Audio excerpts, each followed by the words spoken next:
Okay, so I got to share a couple personal stories to start. And the first is about this hat. Okay, so I grew up in a place where you don't see many of these hats, which is Los Angeles, California, right? I do not look like the average Angelino. But I grew up in a family where my dad always dressed like a cowboy. And this is a weird thing. We just lived in the suburbs in a place called the San Fernando Valley. If you remember back in the 80s, the whole Valley Girl phenomenon, that's where I grew up. And my girlfriend sounded exactly like that. The stereotype was true. And my dad always had a big handlebar mustache, and he wore cowboy boots, and he had a cowboy hat. And the strangest thing about that to me was that it wasn't strange at all. Like in hindsight, it seems really strange, but that's just who my dad was when I was growing up. And the reason that he was like this is because when he was 18 years old, he stumbled into a charity organization called the Foundation for the Junior Blind. So he was helping blind kids. And he would go out to this camp that they had outside the San Fernando Valley, and every spring, he was the only guy dumb enough to spring break the horses. Right? So the horses had been out on pasture all late fall and winter and into early spring. And if you're going to put blind kids on the backs of horses, they got to be well-broke horses, right? And so he was the only city slicker kid stupid enough to get on the backs of these horses repeatedly. And through that process, he just came to fall in love with the Western ethos and the cowboy ethos. And so he started wearing the cowboy hat, grew the handlebar mustache, and that's just how I grew up. And because of that, I fell in love with the whole Western ethos. And I didn't grow up dressing like this. But a long time ago now, going back 30 years roughly, right around the time my wife Patty and I met, I was living in San Diego. And if you think of San Diego, California, you probably think of palm trees and beaches and stuff like that. I was living in far East County, San Diego, about 3,600 feet in elevation in a little 3-room hunting cabin that was built in the late 1800s. I had 3 horses out there. And that's really what got me to start dressing like this and wearing the hat and the boots. Because in our community, literally, we had more horses than people. I used to ride into town. We had a tiny little grocery store and a little post office and the local bar. And I used to ride into town to get my groceries on horseback. And so I just started wearing this kind of clothing. And then Patty and I, about 25 years ago, moved to a little rural community in Northern California called Grass Valley.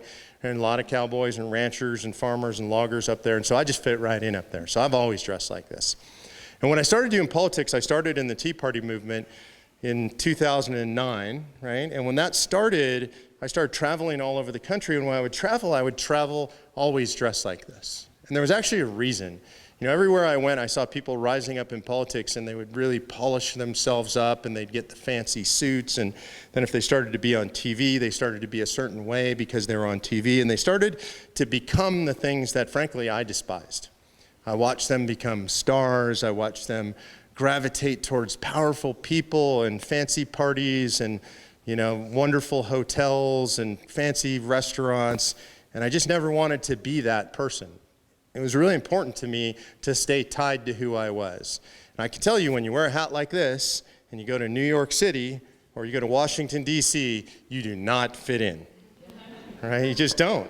And I wanted to not fit in. That was really important to me. If I walk down the street in New York City, which Patty and I will be there Sunday and Monday, like you heard I'm doing Fox, and I walk down the street in this hat, what will happen, it's the weirdest thing, is you walk down the street and I'm walking through the crowd, and you can picture people going by me, and behind me I hear, cowboy. Oh, look at the cow. That's a cowboy. Did you see the cowboy? Wow, is that a cowboy? It's like they've never seen somebody in a cowboy hat. It's the most amazing thing. So that is the real reason why I wear the cowboy hat. I don't want to become those things that I despise. But the number 2 reason, and the totally self-serving reason that's so amazing about wearing a cowboy hat, and I challenge you to do this if you've never done it. If you travel wearing a cowboy hat, I promise you, people will be 10 times nicer to you than if you're not wearing a cowboy hat. It's the most amazing phenomenon. If I walk up to the check-in counter at Delta Airlines, which is my airline of choice, they will say, "Hey, cowboy, how's it going? Great to see you. Love your hat." If I take the hat off and I walk up, they say, "Hey, how can we help you today?" Right? I get on the airplane and the stewardesses are like, "Hey, cowboy, love your hat. How's it going? Can we get you anything?" Everywhere I go. You know, I get the privilege to travel with Tom Coburn. You guys know who Senator Coburn is? First time I traveled with Tom, we did like a 3 or 4 state tour. We're all over the country, and our final stops are in Texas. And believe it or not, there's not a lot of guys that wear hats in Texas. I think they're self-conscious about the cowboy thing. So we're in Texas, and we're in the airport, and we're in Dallas. We're at Love Field in Dallas, Texas. And somebody walks up to me out of the blue and says, I love your hat. That's a great hat. Can I take a picture with you in the hat? And Tom turns to me after the person leaves. He goes, what is it with you? And I said, what do you mean? He said, everywhere we go, everybody is just nice to you, and they just want to talk to you, and if they need directions, they act like I'm not here, and they ignore me, and they ask you, and it's just everywhere we go. And he goes, no offense, but I'm a senator. I'm kind of used to people doing that to me. And I said, it's the hat, man. It's the hat. And so that's the deal. That is really the honest truth. I wear the hat when I travel. It's kind of a hassle. If you've ever traveled with a cowboy hat, there's no good place for it on an airplane and stuff. And sometimes I'm going to do TV, and I can't wear it on TV because the lighting guys hate it and everything. But I always have it with me because people are so much nicer to me. And I think there's a reason that people are nicer when you wear a cowboy hat, because a cowboy hat attaches us to a part of our history that we all love. Kind of that Wild West, the cowboy ethos. Your word is your bond, right? And people look at a cowboy and think honesty and integrity. It's really an amazingly short period of our history, like kind of the Wild West history. It's like 30 years, 35 years, really, when we had the open plains and the great cattle drives and all that stuff. It's not a long part of American history, but it's a part of our history that we're really attached to at a very deep, heartfelt level. We love that part of our history. And as a nation, we love our history generally. We're all also really attached to the history that goes all the way back to the founding that Mark was talking about so eloquently earlier. We have an emotional attachment to that history, and I would describe it as almost a genetic attachment to our history. Sometimes we don't know that history. Mark talked about that. We're losing that history, but we still know that we love it. We're attached to this idea of the founding fathers and the American Revolution and the fight for that, and it's something that I've studied a lot over the last 9 years. Now, again, I told you I went to school in Los Angeles, grew up in Los Angeles, so I didn't get much real history in the public schools in Los Angeles. How many of you guys have read more history in the last few years than you learned in school? Any of you getting? This is an amazing phenomenon that I see all over the country right now. This is new in America, that there's this love of and this idea that we have to figure it out and understand and remember our history. It's super healthy. And really thank God that this is happening. Every room I go into all over the country, large or small, if I sit at a dinner table with a family or I go to a room full of people like this, people raise their hands when I say that. And the same is true for me. And so I've learned an incredible amount about our history that I didn't know. I've learned it in the last 9 years. I've learned incredible things about our history in the last 9 months that I didn't know for the rest of my life. And I'd love, if you'll indulge me for a few minutes, to share some of that history with you. In fact, what I'm going to try and do is something that's impossible. I'm going to take us over the entire arc of human history from the very beginning to today. We're going to do that in under 30 minutes. All right, you guys time me, because I only have 30 minutes to do this. So here's the deal. Here's how I start the arc of human history. Human history, of course, starts biblical human history with Genesis and the garden and the fight between good and evil. That's been going on forever throughout all of human history. And the arc of human history is interesting. There's a pendulum that swings back and forth from the arc of human history. And that pendulum swings between really, really bad tyranny and just moderately bad tyranny. That's the arc. It doesn't swing back and forth between justice and liberty and tyranny. That's not the arc of human history.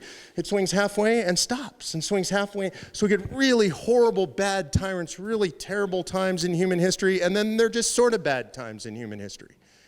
The most amazing exception to that is our country. This incredible experiment in liberty and self-governance and freedom called the United States of America. It broke the arc of human history. And we swung towards liberty in a way never seen before in human history. We swung towards self-determination. The Lord gave us free will, and this is the only country on earth that's ever been established around the premise that we have the right to exercise that free will, to pursue happiness. So this is an aberration in human history. And it's important we remember that, because this is not the pattern. This is not the normal way of things. And if we don't fight for it, if we don't understand the normal arc of human history, if we don't understand how exceptional we are, then we are destined to lose that. Because history tells us this is not the normal state of things. This is not equilibrium. So we have to know our history and we have to fight for it. So when we talk about the history of the country, often we go back to the founding. right? So we go back to the days of the American Revolution, the days of the Declaration of Independence that Mark spoke about, Patrick Henry's speech, which I love so much. We talk about the founding fathers, we talk about Madison and Adams and Jefferson, these incredible people. Some people we don't talk so much about. Mason, who didn't sign the Constitution, but was the guy that brought the most to convention, Colonel George Mason from Virginia. These were the men that crafted these documents. These are the men that were the leaders. These are the men that we know about in American history. The question is, where did they come from? This is a question that fascinated me. If all these men were so great and they all rose up and did all these incredible things, they declared independence and then a different group of men wrote the Constitution, how did we get these people? What was the special brew, right? What were they drinking? What was in the water, the weather, or the times that made these men into who they were? There's not a lot of history about that. You know, have you ever contemplated the question, what is the time period between, you talked about the Mayflower and the Pilgrims, and what about the Mayflower Compact and the time between that and the American Revolution? There's a time period in American history there. There's not much written about that time period. You know, about 5 years ago, somebody asked me the question, how long was it between the Mayflower Compact and the actual American Revolution itself, the beginning of the revolution? And my answer was a blank space in my brain. There was literally nothing there. I didn't even have a guess. I just didn't know. I'd never learned anything about that. What happened during that time period? I can't think of any major historical events that took place during that time period. Nothing I read about in my history books. Was nothing happening? Were we in a state of suspended animation? And so I took a wild guess. Literally, I said, I don't know, 50 years, 75 years? I just didn't know. And the real answer, the closest you can get to a very specific answer, is 158 years. That's a long time. That's over 5 generations. 5 generations of people on this continent doing what? What were they doing? I would describe their fundamental task was learning to govern themselves. Right? The crown, England, engaged in a period of what was called benign neglect, essentially, historically. In other words, we were so far away from England, they couldn't really do much to govern us. And so I think some of the founders said they were too arrogant to actually govern us well, right? And they were too far away to really govern us at all. And so we had to figure it out. And we had some institutions because we brought those from England. We knew how town councils worked and things like that. So we had some formal structural institutions. We understood how courts worked and common law and things like that. But we stitched them together in our own way. This is an extraordinary period in American history. And if you're interested in it, I recommend a historian by the name of Bernard Bailyn, B-A-I-L-Y-N. Balin's now 101 years old, lives in New Hampshire, still alive. Amazing man. So he wrote about that period in American history. That actually, he was recommended to me by Dr. Larry Arnn at Hillsdale when I asked about who writes about this period in American history. So this is something I learned recently about that period in American history. Now remember, we're going back before the Revolution. My feeling about the American Revolution is one of revulsion at the British government and British tyranny and how much we hated the British and we wanted to overthrow the system of British government. That's how I learned it, right? I mean, it was the Americans versus the British. But that's actually not the reality. When you actually read the real history and what the great patriots were talking about, they considered themselves not American, but quintessentially British. I'm talking about the men that we know that fomented the American Revolution considered themselves proudly British. They believed the British Empire, the greatest empire ever to grace God's green earth. That's how they referred to it. You know what they thought about the British system of governance? This to me was the most incredible thing. The best system of governance ever devised by man for the preservation of liberty. The founders believed this, yet they overthrew that system of governance. To me, that's just an extraordinary revelation to realize this. So why, if they believed that system of governance was so beautiful and so perfect and the best ever to preserve liberty, why did they find themselves compelled to overthrow? And the answer is this: because they stated that it was overrun by crony capitalism. Does that sound familiar? I mean, honestly, when I say that, it gives me chills because these are new revelations to me. What they said is they had a separation of powers in the British government. We think that that's just something new from us. They separated their powers thusly. They said they had the monarchy, the crown, right? They had the House of Commons representing the common people, and then they had the courts that administered the laws. And they considered those separation of powers. And they said the problem with the British system of government is not that its design, it's that those three powers have merged into one. And there no longer are checks and balances between the three branches. Does this sound familiar to anybody? I'm reading Balin and I'm thinking, I didn't know any of this. This is unbelievable. The founders were having the exact same feelings that you and I are having today. The courts, are they independent, or do they simply promote the expansion of government today? They promote the expansion of government today, right? Does Congress appropriately contain and exercise its own powers and check the power of the presidency? No, not anymore. Is the president required to make a declaration of war, which Congress approved? Not anymore, right? So all the branches have essentially become one. They just are the federal government. And this is the same exact thing that the founders were complaining about. They complained about the great power concentrated in Parliament itself and how Parliament exercised influence over the king, and they traded influence back and forth, and people could buy judgeships, and people who were powerful and moneyed remained powerful and moneyed, and their power and their money grew to the detriment of the common people. This is really important to me anyway, because what I realize is I'm talking about the period in pre-revolutionary America and England. And I believe that today we live in a pre-revolutionary time in America. The same sentiments being expressed by the founders at that time, the same sentiments, by the way, were being expressed in England herself, are being expressed today here in the United States of America.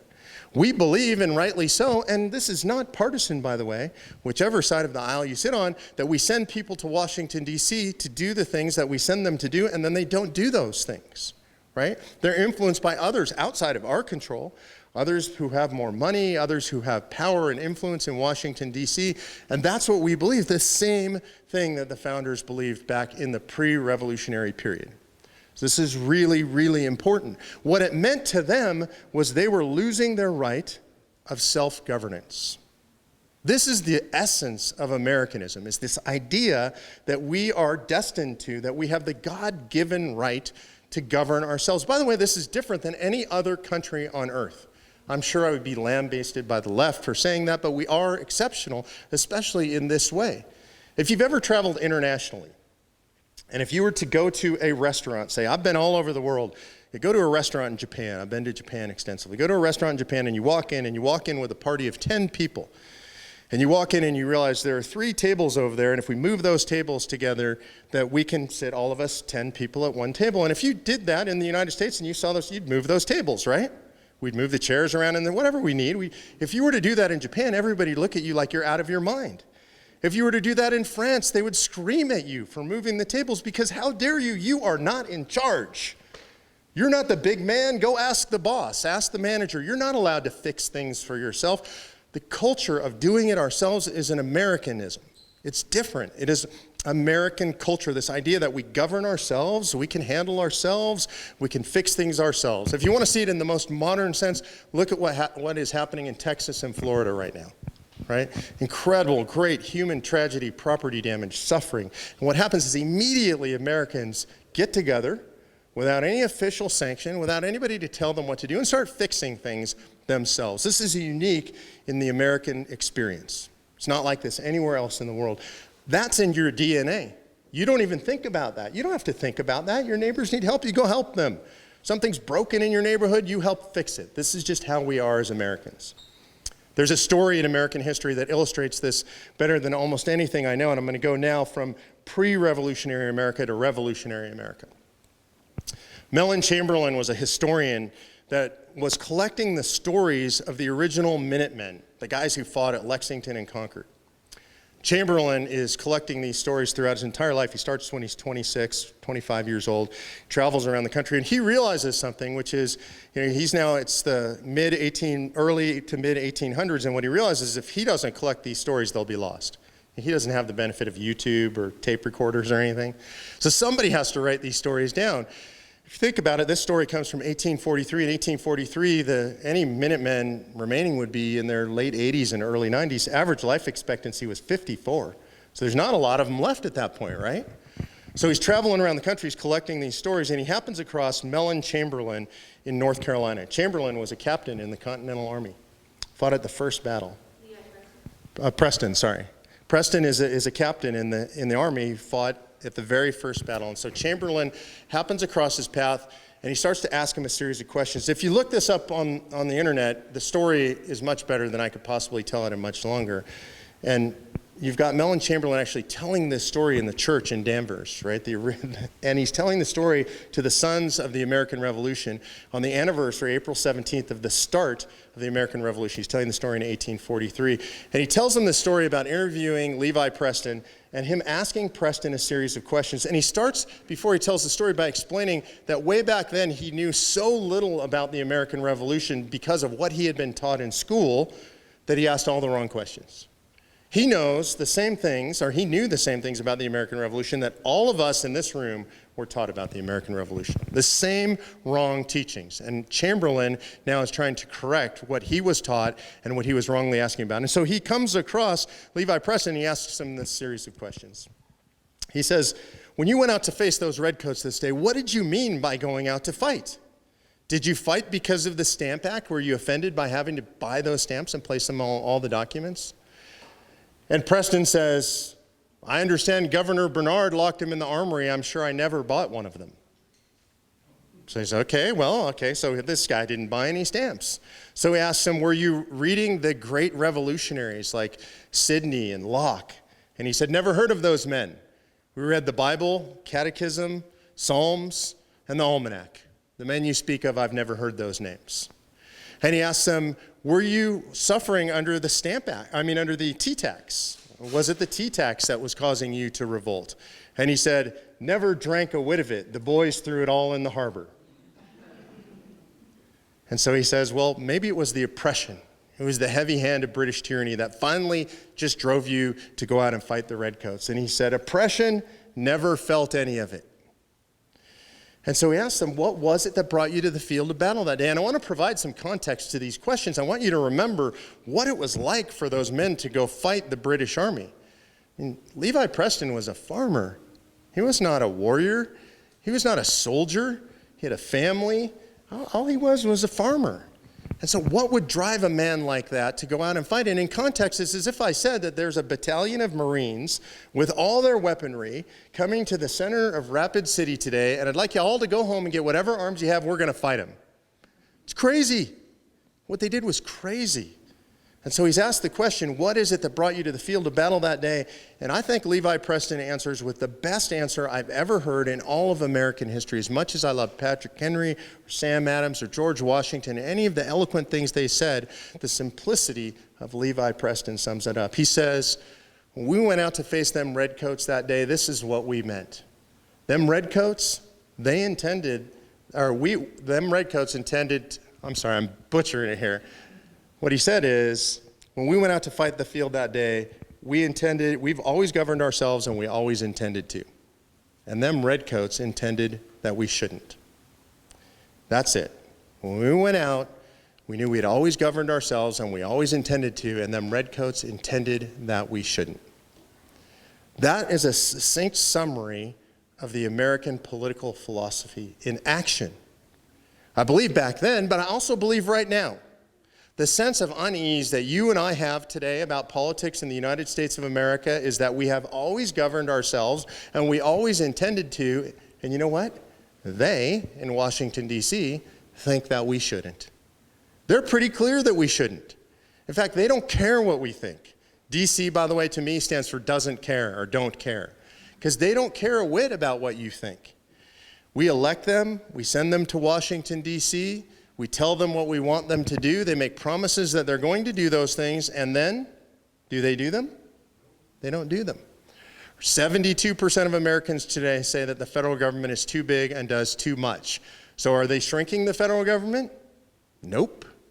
Right? You've got 8% of people approve of Congress today. 8%. Who are those people, by the way? Like congressmen and their families and people who work for them? I think that's an incredibly high number, actually.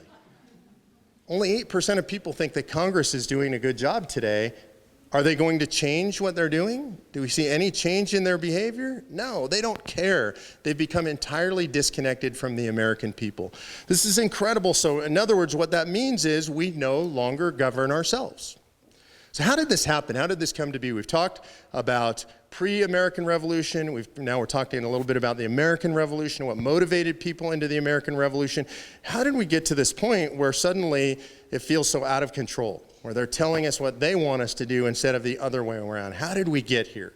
And I'm going to point to a particular point in history. I'm going to jump way ahead, and I think there is what I would describe as the cataclysmic year in American political history, the worst year in American political history. And I don't think there's any argument about what is the worst year in American political history. I'm not talking about the first election of Barack Obama, just to be clear. There you go. I understand that might have come to some people's minds. What I'm talking about is the year 1913. 1913, incredible year in American political history, because this is the rise of the progressives and the pinnacle, I would argue, of the progressive movement. This is where the progressives transform our society in a way never before imagined. Woodrow Wilson is the first president to openly speak against the United States Constitution. Imagine that, an American president talking about his disdain for the Constitution that keeps government from doing the things that it can and should do. It's outrageous. Unfortunately, a lot of the American people buy into it. And in 1913, we get a few amendments to the Constitution. 1913, we get the 16th Amendment. 16th Amendment imposes the federal income tax, or actually legitimizes the federal income tax on the American people. Now look, I'm not saying this is a tax protester. I'm not saying that there isn't money that needs to flow to the federal government. The federal government has certain enumerated, limited duties they have to do. We have to pay for that. I understand that. But the founders intended specifically that there would never be a financial relationship between you and me and the federal government. That relationship should always be filtered through the states. And so when they reached directly into our pocketbooks and started taxing us directly, they broke the power of the states. This was intentional. So now they have a direct financial relationship with us. They don't have to run that through the states anymore. They don't have to care what the states think, because they can get their sustenance directly from the people. So that's a major problem. We also get the 17th Amendment. This is one I didn't know about until recently, 5-6 years ago. 17th Amendment provides for the direct election of United States senators by the people. You know what? That sounds really good, actually, right? Just the basic narrative of that. Isn't it awesome? We elect our own senators. That's representative democracy, right? Well, here's the problem with it. It breaks the founders' formula, because here's what the founders intended. The House of Representatives is the people's house. It belongs to you. People are elected, as Mark said, every 2 years they have to stand in front of you and get reelected or elected for the first time. That's where representation at the federal level is intended to be close to the people, the people's house. And what the founders intended the Senate to be for was the senators were to represent the state legislatures in Washington, D.C. Think about how different that is. So the senators originally are appointed by your state legislature. Think of the power that gives your state legislature, the governing body closest to you, over your senators. And imagine this. Imagine if you still appointed your senators. And imagine if your senator comes home from Washington, D.C. and says this to your state legislature. My fellow legislators, I am so excited to announce that the new bill that we just voted for and passed in Washington, D.C. imposes hundreds of millions of dollars of costs on you, and you have absolutely no say in how this is executed. Isn't this incredible? That's called an unfunded mandate, by the way. This is what they do all the time. They impose them on you. They impose them on your state government, and you and your government have no choice about it. And under the scheme prior to the 17th Amendment, that person who came home and gave that speech before their state legislature would be fired. They would simply have said, I'm sorry, you're no longer our senator. Go home and hang your head in shame and don't show your face around here anymore. And they would pick the next person. They'd say, Lynn, you're our next senator. And you know what they would tell Lynn her job is? This was the job of the Senate. It was the easiest job in the world. They said, go to Washington, D.C. and say, no. That's it. That was really their main job. The Senate was created because the founders understood that the federal government would absolutely, by human nature, according to all of human history, Mark said they all knew their history, all of human history says central government centralize. It's what they do best. They accrete power to themselves. And so what they wanted is the senators to be able to go to Washington, D.C., and when the House said, hey, you know what, we think it would be an awesome idea, or the president said, we think it'd be an awesome idea if we start to do all this neat and wonderful stuff and take money away from people and the senators would just go, no, you're not going to do that. Well, we'd like to impede the power. No, you're not going to do that. We're going to form the EPA so the EPA can tell you what to do with. No, you're not going to do that. No, sorry. And we're going to have the FDA so that we make it hard. No, you're not going to do that. You're not allowed to do. That's what senators were meant to do. It's the coolest job ever, right? Go be the naysayers in Washington, D.C. And when we change that to direct election of senators, here's what's happening. Again, it's not because people are bad, it's because people are driven by incentives. So what's the incentive of a United States senator today? Is it to protect state power? Well, where's the senator's power? Is it here at home in your state? No, their power's in Washington, D.C. Do they get more powerful if there's more power in D.C. or more power at the state level? If it's in D.C., right? So humans, we just operate according to incentives. So we've incentivized senators to want power in Washington, D.C., to want money in Washington, D.C., to want recognition in Washington, D.C. So this is the way your Senate is now wired. So that's the 17th Amendment comes in 1913.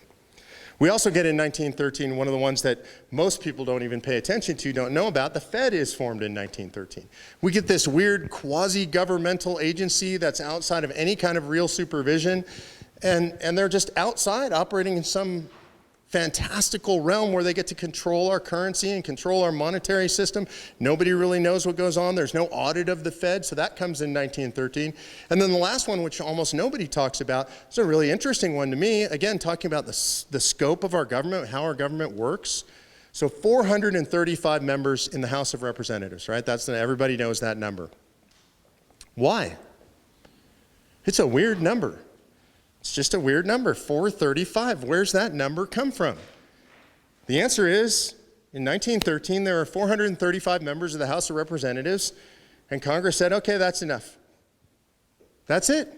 Prior to that, every 10 years, according to the census, there was a reassessment done, a realignment done, and representatives were added to the House of Representatives based on the population growth in any given state, according to a formula. In fact, according to that original formula today, if we had that formula in place, there would be roughly 6,220 members of the House of Representatives. Now, some of my friends on the left, when I say this, say, oh, that's ridiculous, because then how would they get anything done? And I say, awesome. It's perfect. That's what the founders intended. They didn't want it to be easy. They did not want it to be easy to pass legislation. In fact, in the House was supposed to be roiling and broiling with controversy and disagreement, and it was supposed to be very hard to get anything done. They didn't expect Congress to be passing hundreds and thousands of laws. It's never expected. So this is the problem that was created in 1913. Now, there's a lot more than that. These are structural problems, though. I want you to notice what I'm pointing out. I'm not telling you that we have bad policies. Notice that I'm not talking about should we have universal health care versus free market health care. Those are policy debates, and they're important, and we should have them, but that's not what I'm talking about, right? I'm not talking about who gets elected to Congress, right? I'm not talking about gerrymandering. I'm not talking about money. These are all issue things, right? What I'm talking about is the structure of our system of governance. This beautifully detailed and laid out system that I personally believe was divinely inspired. Madison in his room alone, poring over these books, the 100+ books that Jefferson had sent him, these men who knew human history from the Bible on forward, who had studied every system of governance ever known to man, devised this incredible, beautiful, well-balanced system, and then we screwed it up. Because we're humans, it's what we do.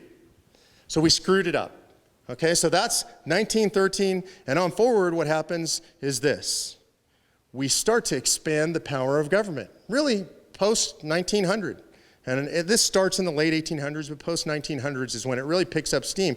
And this idea that big government is good government takes on a life of its own. It's incredible. The progressives take over. They start spreading this idea through our schools. So this is incredible. I want you to think about that time span, 1913 roughly to today, just over 100 years, 4 generations, say, right? 4.5 generations. And this has been going through our public schools. So they teach us, you and me, if you got some gray hair like me or you're much younger, they're teaching you the same thing, which is government is good. right? Big government is good. Bigger government is better. If we could just take one more dollar out of your pocket, everything would be okay. If we could just have one more program, nobody would be hungry, right? If we could just have one more program, every kid would get straight A's. This is what the schools teach us. And they teach us from the time we're this big till you go through postdoctoral education. All the way, everybody agree with that? That's what the schools are doing? Okay. This is not negative. I'm going to make you hopeful with this, so bear with me. Number 2 is the media. Right? Is the media teaching us that exact same thing? This has been going on as long as we've had mass media. I mean, people talk about the media wasn't so bad and there wasn't so much conflict when you just had the 3 major networks. That's because they just all told us the same lie, right? The conflict, the underlying conflict still existed, but CBS, ABC, NBC, you could throw in public broadcasting, they're all telling us big government is good, Washington, D.C. is good, bigger government is better, one more dollar solves everything. So we've got government, we've got the schools telling us, we've got the media telling us. How about government? What do they say about government? Does government ever tell us, when was the last time that the president stood up there and really made his thing that I'm going to reduce the size and scope of government? So we had Ronald Reagan actually seriously said a lot of that, right? Before that, Coolidge is actually the only one in American history that accomplished it. Actually shrunk the government on his watch. Reagan couldn't accomplish that. And then you have Trump saying some stuff about it, but he seems to be a pretty big spending, freewheeling kind of a guy when it comes to reality. So for the last 100 years plus, you have the education system, you have the media, and you have government itself telling us that big government is best. Now here is the incredible thing. Today, after all of that, 100 years of propaganda, 72% of Americans say that the federal government is too big and does too much. How is that possible? I mean, that should not be possible. It really shouldn't be. We should be a socialist paradise by now. Nobody should buy into the idea of limited government or self-governance or freedom and liberty from big government or libertarian. Nobody should buy those concepts because we've been propagandized at every level from the time we're kids till we go to the grave by all these different segments of society who all have influence over us that what we believe in our hearts is wrong. But we still believe it. It's still the majority of Americans, 72%. That's not just Republicans, by the way.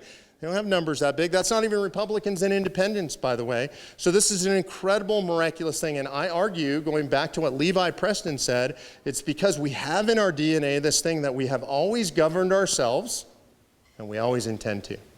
People have not yet let go of that. And so I think, to me, that is incredibly hopeful. It's a very powerful thing that still exists in our DNA. So the question is, what do we do about it? This is where I'm going to close out, and we'll go to a panel and some Q&A. What do we do about it? So I know what I've been doing. For the last 9 years, since the start of the Tea Party movement, 8.5 years, I've been fighting. I first started fighting, I don't know, screaming and yelling, throwing a temper tantrum is how I would describe the early days of the Tea Party movement. I'll tell you what, it felt damn good to do that too, right? Go out on the streets and complain and moan. And by the way, we didn't burn anything or break anything or hurt anybody. We just yelled a lot and we complained a lot. We were pretty loud. We made a big stir in the country. We did something really profoundly important, which is we changed the political narrative in America. People weren't talking about the Constitution. People weren't talking about debt and deficit, long-term structural deficit. People weren't talking about the proper role of the federal government in our lives. So we changed the narrative. I'm really proud of that. 2010, we won the biggest electoral flip in the history of Congress since 1938, right? From Democrat to Republican. And it was so incredible because then everything changed in D.C. That was my dream anyway. It didn't happen.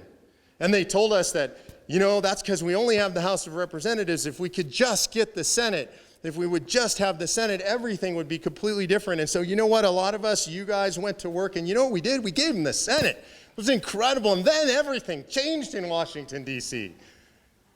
No, it didn't happen. I dreamed that part too. It was really exciting when it happened. And then they told us, look, if we could just elect a Republican president. If we just need a Republican at 1600 Pennsylvania. That's what we need, because then we can pass the right legislation. We can get it done. The president will sign it, and everything will go back to the way it should be. And then we elected a Republican as president, and then everything changed in Washington, D.C., except for it didn't.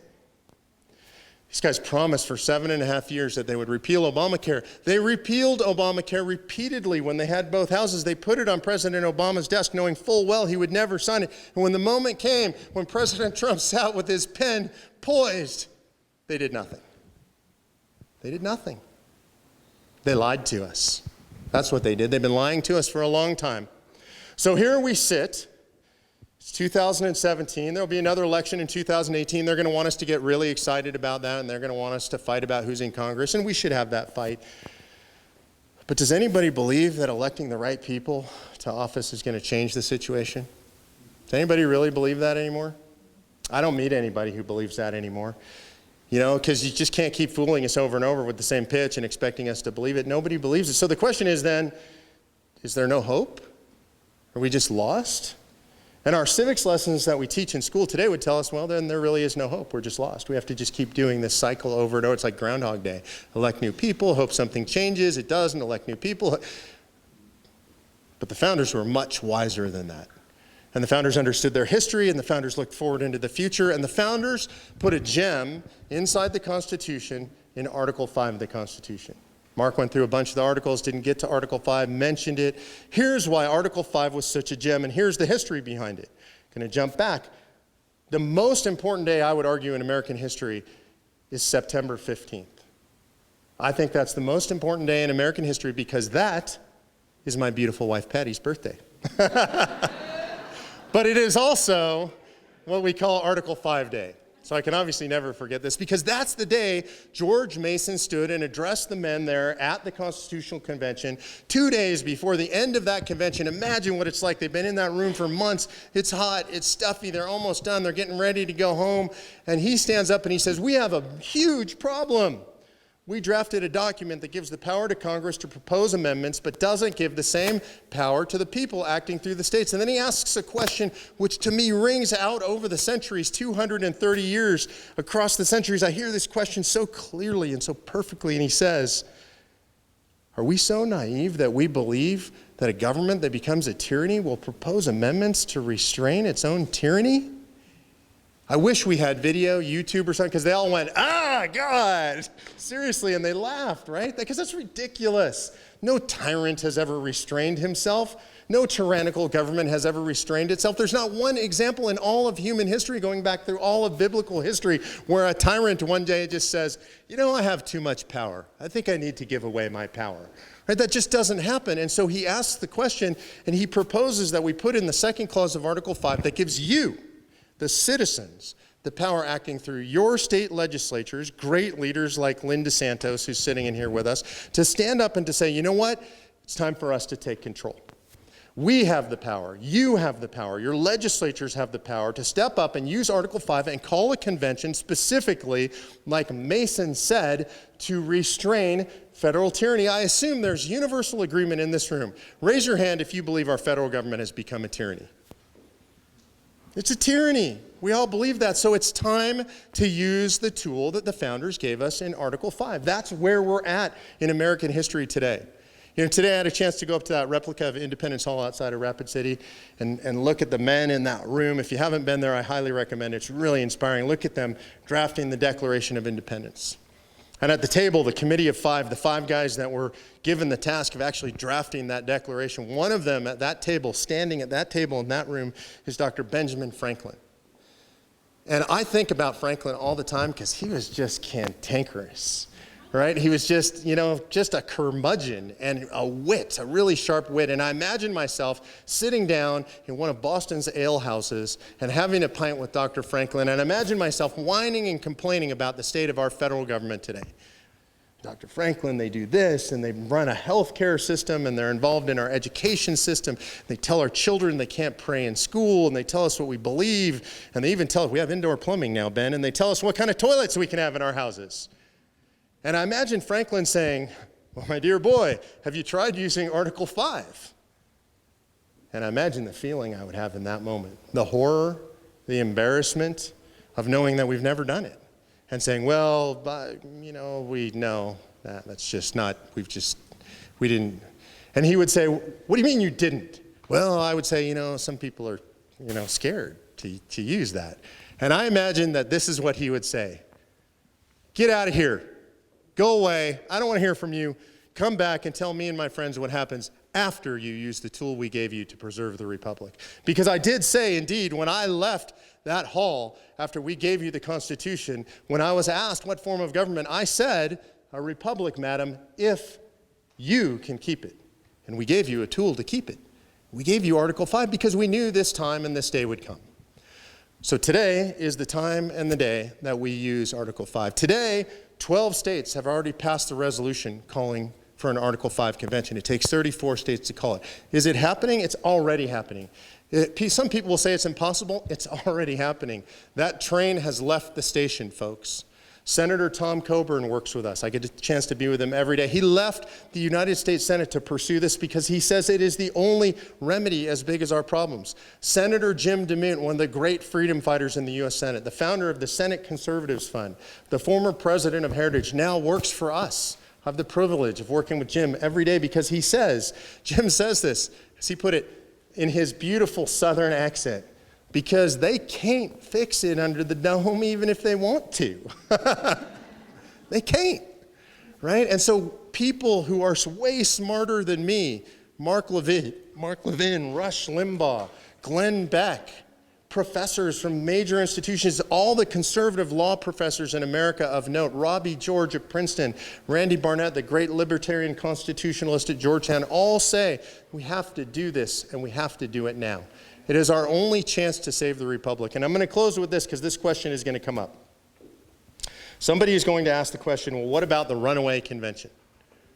The left is going to take over this convention and they are going to take away our Constitution. I hear this all over the country. I'm going to be perfectly honest and frank and a little bit impolite and blunt. First of all, the question is, what Constitution are you trying to protect?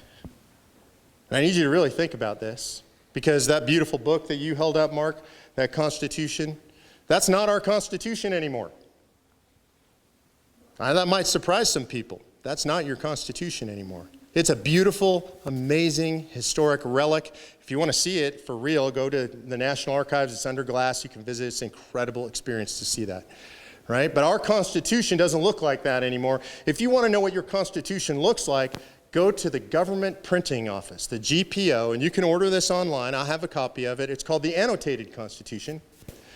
2,738 pages as of its last printing. It weighs over 20 pounds. I have one on my desk. It's that thick. I bought it to travel with, but it's too heavy. It makes my luggage overweight. That's your Constitution. So if you're worried about a runaway convention and you say, I got to protect the Constitution, remember, you're protecting that Constitution. That Constitution has the Obamacare decision in it. That Constitution has the Obergefell decision in it. If you believe people should be free to define marriage in their own states, well, Obergefell is in that Constitution, and you're protecting that. That Constitution has all the Commerce Clause decisions in it that say that there can be a Department of Education and a Department of Energy and a Department of Commerce and an EPA that could tell you what to do with the toilets in your house. That's the Constitution you're protecting if you say, well, I'm just protecting the Constitution by saying I'm opposed to an Article 5 convention. And then the second thing I would say to you is be very, very careful about the company you keep. Look at the people who support Article 5. I just named a bunch of them. And then I want you to look at the people who oppose Article 5 because they've made themselves known very boldly recently. You know, on Good Friday, which I think is kind of an important day for Americans, for our culture, for our history, whatever your beliefs, on Good Friday, 230 of the most radical leftist groups in America, led by Common Cause and Center on Budget and Policy Priorities, two George Soros-funded groups, put together this coalition. 230 radical leftist groups came out against the Convention of States. So who do you stand with? Do you stand with the NAACP? Right? Do you stand with the ACLU? Do you stand with the AFL-CIO, the SEIU, the National Education Association, La Raza, Planned Parenthood? Because all of those people, they're not worried that they can take over the convention and do something liberal with it. They worry, in their own words, that you're going to reverse 115 years of progressive, they say gains, I say insanity. That's what they say. And as if that weren't enough, as if you have to choose a camp, right now I'm asking you, choose Article 5 and all those people I told you are in favor, or choose these 230 groups. There was a huge weight that just stepped on the side of these 230 groups in the public arena this week, in the last 7 days. God, I hate to say this name, but her name is Hillary Clinton. Hillary Clinton just came out publicly attacking Convention of States. This happened in an interview online. There is a podcast on the left called Pod Save Our Country. These are 4 former Obama advisors, and they interviewed her, and most interestingly is they didn't ask her anything about a convention. They didn't ask her anything about Article 5, but she said they have to be very careful. She brought this up on her own about this nefarious plot by the Koch brothers and the Mercers working with nefarious people on the right to undermine our Constitution, to attack our First Amendment and limit our First Amendment rights, to make sure that our Second Amendment rights are unlimited. Oh, that sounds so outrageous, doesn't it? This is what Hillary Clinton is now saying, and she came out a second time this week on a video attacking the Convention of States. So when you say, if you hear friends or politicians say, hey, you know, there's going to be this runaway convention, I'm worried about the left taking over, I just want you to know that those people are standing with Hillary, with Soros, and with these 230 radical leftist groups. And I didn't say this at the beginning of the movement, but I'm going to tell you right now, there is a line being drawn in America. And the line is this: you are either for the Constitution and for liberty and for the restoration of a constitutional republic, and that means you are for Article 5, or you are with the radical leftist elites and Hillary Clinton and George Soros, and you are against this. And I apologize if that offends anybody, but I can't take it anymore. I want you to think about how nonsensical it is that some people on the right are actually saying the left is going to run away with this convention when everybody on the left is saying that convention can reverse progressivism and we have to stop it. Right? So I'm done having this argument with people. I'm going to tell you, I now just draw the line clearly. If I sit with a legislator, I say, oh, I get it. You're with Hillary and Soros. And they get really mad at me, but it's just a fact. Right? So that's the runaway convention. And then I'm going to really close with this, which is a philosophical statement about the fight that we're having. All of this can sound really complicated. We go do all this history stuff, talk about Article 5 and runaway conventions and what is Article 5 and how does the convention work and how many states and who's in charge. And you can get into all this detail, but the fight we're having in America is much simpler than that. The fight that the media wants you to have, the fight that the left wants you to have, the fight that the politicians want you to have because it's so profitable and it works so well for them when we buy into it, is a fight about what we should do. Should we have Obamacare? Should we have Medicare? How much welfare should we have? How big should the FDA or the EPA be? How high should corporate? These are fights that they love. They love these fights. They foment these fights. They encourage you to be angry about these fights. And every one of those fights has an underlying premise, and the premise is this, that those decisions will be made by people way smarter than us in Washington, D.C. And if you buy into those fights, that's what you're buying into. Oh yeah, that fight, I have to call my congressman and tell him to vote correctly on that. They're not going to do anything. It's a false fight. But here's the real fight we're having in America. We're having this fight. The question facing Americans today is this: who decides? Who decides? It's that simple. It's not about what do we do, it's about who makes the decisions. Do you decide as a self-governing person, you and your family, do you get to decide in your community, in your local school district, what your kids will be taught? Do you guys decide here in your own state how land gets used? Does the EPA decide instead? Some bureaucrat who's never been here to South Dakota has no idea what the water's like in South Dakota, what the weather's like, what the rivers are like. Who decides? Who decides? That's the fight we're having in America today. That's the same exact fight the founders were having. And we're going back full circle here. Remember what I said the founders were fighting about, right? It was about this crony capitalism. People who weren't connected to them were making all the decisions. And the founders answered this question very clearly about who decides. 3 words, begins with we the people, right? So if you believe in Article 5, if you believe that now is the time, then you believe in this answer to this question of who decides is we the people decide. Because this is the we the people solution. So thank you guys for hearing me out today. I appreciate you letting me do that big scope of history. And then in a few minutes here, we're going to open it up to questions. God bless you guys. Thanks for being here. Go to conventionofstates.com, press the button, sign the petition. More importantly, get 10 of your friends to do the same. When you sign the petition, then that sends a letter to your state legislator. You go on the list in their district as a supporter. We deliver those enlists to the state legislators, it means something to them.